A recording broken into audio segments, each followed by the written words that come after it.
All of you Beyonce fans, knock yourselves out. She's one issue because it was stupid and disrespectful and she should have at least reached out. Alors la famille, est-ce qu'on peut être d'accord sur un truc?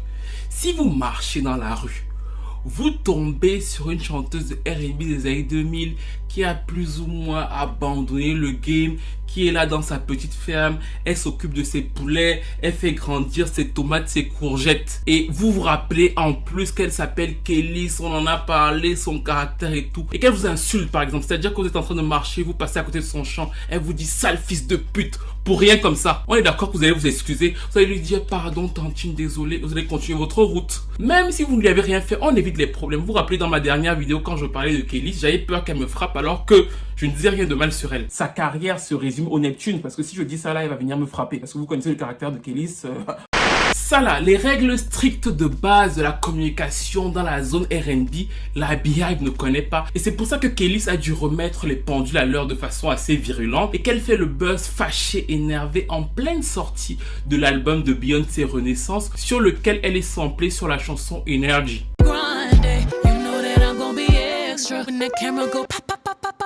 Beyoncé a samplé l'un des classiques de Kelis, à savoir Get Along With You.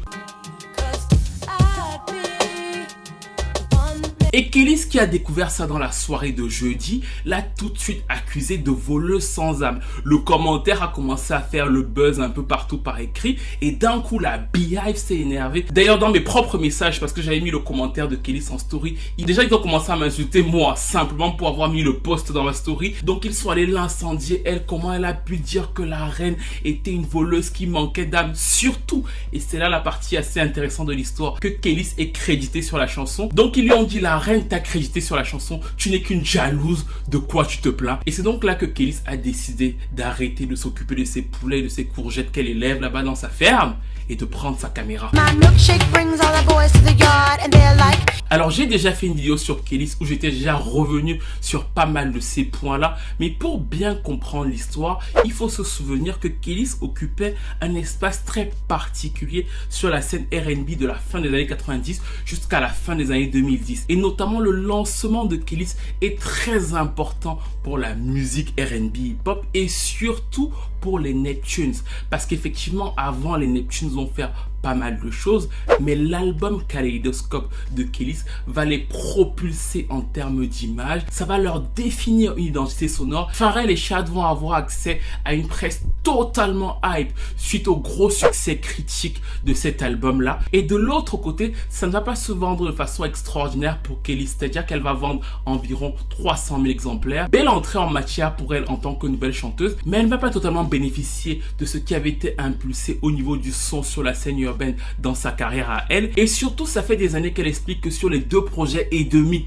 sur lesquels elle a travaillé avec eux, en fait elle s'est fait escroquer. Voleur de haut niveau. Elle explique qu'un Pharrell avait son manager qui était aussi son manager à elle et qui signait les contrats sans qu'elle ait son mot à dire, et que surtout au début on lui avait dit franchement les revenus seront divisés en 3 parts égales. Tu auras ta part, j'aurai ma part, Chad aura sa part et nous 3 nous aurons exactement la même chose. Sauf que dans les faits, elle n'a jamais eu grand chose en termes de royalties sur ces fameux albums là parce qu'elle n'est pas créditée. À chaque fois on ne voit que Pharrell et Chad et on ne voit jamais le nom de Kelis. Et c'est donc pour ça que les fans de Beyoncé sont venus vers elle en lui disant mais sois heureuse, elle au moins elle a mis ton nom, d'habitude il n'y a même pas ton nom sur les crédits. C'est à dire qu'ils sont venus vers elle avec cette vision très mercantile de la musique en lui disant mais on t'a au moins donné quelque chose, sois contente et tais-toi. Et c'est exactement là où elle leur a dit je ne suis pas venu vous demander l'aumône. I have the right to be frustrated. Why? Because no one had the human decency to call and be like, yo, hey, would like to use your record, which by... En fait, personne n'a contacté Kelis pour lui dire qu'elle serait dans la lune de Beyoncé. Et clairement, elle leur dit « Je suis une femme noire, je me suis battue pour mes droits tout le temps dans l'industrie.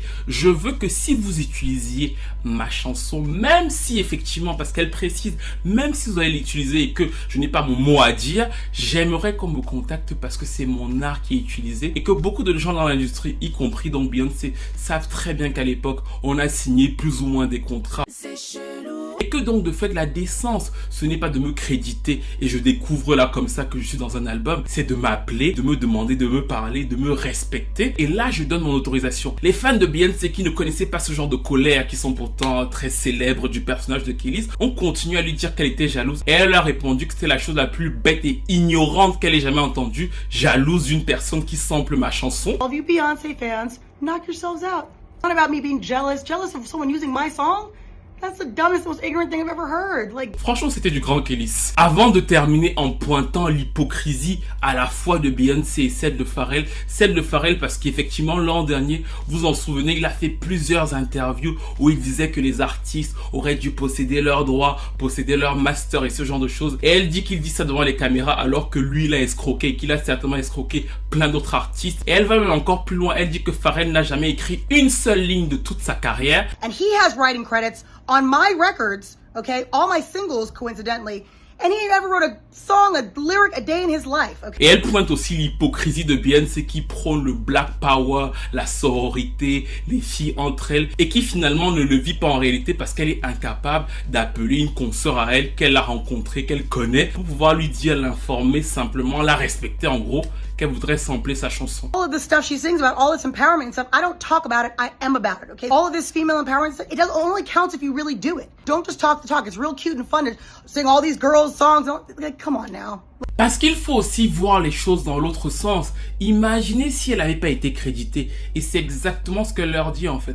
Que vous me créditiez ou que me créditiez pas, je suis pas là pour vous demander l'aumône. Je suis encore en vie, donc vous m'appelez quand vous voulez utiliser ma chanson, quoi qu'il arrive. Et c'est là où elle dénonce de façon légitime ce côté sans âme qu'il y a dans la réalisation de la musique. Et il faut bien voir que très souvent, on l'a vu à plusieurs reprises, le sample se négocie en fait. Donc en fait, ce qu'ils ont fait, c'est vraiment, hey, donnons un petit truc à Kelis. Personne l'a appelé, personne n'a appelé ses avocats pour dire, bon, tu veux combien, tu veux tel nombre de points. Donc voilà, c'est vraiment une question de respect et pour moi, tout à fait légitime. Et en réalité, au-delà du fait que ça m'a fait plaisir de revoir le personnage de Kelis, que je trouve toujours aussi délirant, elle a dit dans son pamphlet qu'elle ne parlait pas que pour elle et qu'elle parlait pour plein d'autres artistes. Et c'est totalement vrai, ça dépasse totalement la sphère de Beyoncé. Et c'est pour ça que quand elle dit aux fans de Beyoncé de grandir, elle a totalement raison.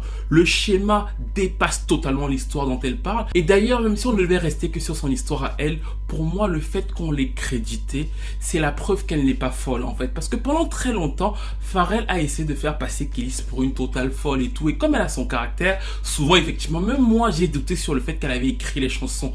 Or, je sais une chose. Personne dans l'industrie du disque américaine ne partage ses droits s'il n'est pas forcé. Le fait qu'on ait mis le nom de Kelis là, c'est pas pour ses beaux yeux. Ça veut effectivement dire que depuis le départ, elle avait écrit la majeure ou coécrit la majeure partie de ses titres, qu'elle a été spoliée et qu'aujourd'hui, dans l'ère dans laquelle nous sommes, et comme elle gueule et qu'on ne peut pas la lui faire, ils ont été obligés de l'accréditer. Surtout qu'elle ne demande pas l'aumône en fait. Elle n'est pas en train de vous dire que je veux même forcément être créditée. Elle dit qu'elle veut être respectée et ça la met encore dans un sens sur une sorte de piédestal. Et c'est aussi un bon signe pour plein d'autres artistes qui ont été spoliés dans cette époque-là et qui d'une certaine façon pourraient revendiquer ou taper un peu plus fort du poing sur la table pour pouvoir parler de leurs droits. Like, it's so dumb. It's so ignorant.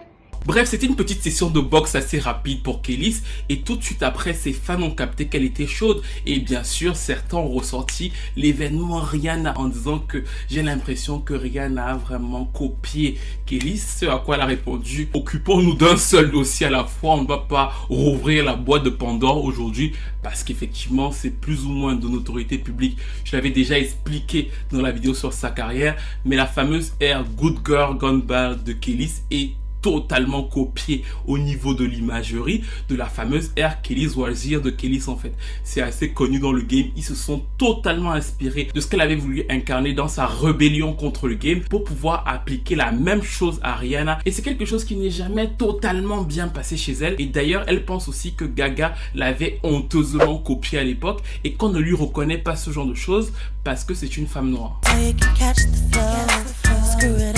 Rihanna swagger jacking your whole style from the Kelis Was Here era. Is that ridiculous or is that... No, you know what? Listen, I'll be totally honest. It'd be ridiculous for me to not acknowledge it if someone asks. The reality is, what is she, like 20? She's young. I mean, what else is she supposed to do? Bref, nous arrivons donc à la fin de cette petite analyse sur ce qui s'est passé récemment avec Kelis. J'ai énormément de choses à dire sur le fameux album Renaissance de Beyoncé, mais je ne sais pas exactement quand je prendrai le temps de tourner, mais je trouve que l'album est intéressant. Je sais que beaucoup de personnes ont dû se sentir un peu déroutées, mais je prendrai le temps de vous le décrypter et de vous donner mon opinion sur l'ensemble, mais aussi sur chaque titre. En attendant, dites-moi que pensez-vous de cette petite guéguerre avec Kelis. Est-ce que vous êtes plutôt team Kelis? Est-ce que vous êtes plutôt team Beehive qui sont allés piquer et ça a encore plus amplifié l'affaire? Que pensez-vous de l'attitude de Pharrell? Est-ce que selon vous, elle a vraiment été spoliée ou est-ce que selon vous, on lui fait l'aumône? Et de façon générale, qu'avez-vous pensé de son attitude en fait? Est-ce que vous trouvez que c'est bien qu'elle soit montée au créneau comme ça pour pouvoir revendiquer ses droits, même si ça entache un peu d'une certaine façon la sortie de Renaissance de Beyoncé? Ou alors est-ce que vous trouvez qu'elle aurait pu faire ça un autre jour, se calmer et peut-être qu'elle-même du coup appeler Beyoncé pour essayer de savoir ce qui se passe? Enfin, bref, et la prochaine fois très certainement que je reviendrai sur Beyoncé, ce sera pour une analyse de Renaissance. Et pour la BI, on va se dire que vous ne la connaissez pas. Donc la prochaine fois que vous la voyez, maintenant que vous la connaissez, quoi qu'elle dise, vous lui répondez oui Tata Kelis. Est-ce que tes poulets vont bien, tes poivrons et ce genre de choses? Quoi qu'elle dise, parce qu'elle est capable d'aller en live là et de commencer à décrire. Vous n'allez même pas vouloir entendre ce qui va sortir de la bouche de Kelis. Donc franchement, les prochaines fois que vous la voyez, vous dites seulement Tata Kelis merci. Même si elle dit quoi, j'espère que vous m'avez entendu.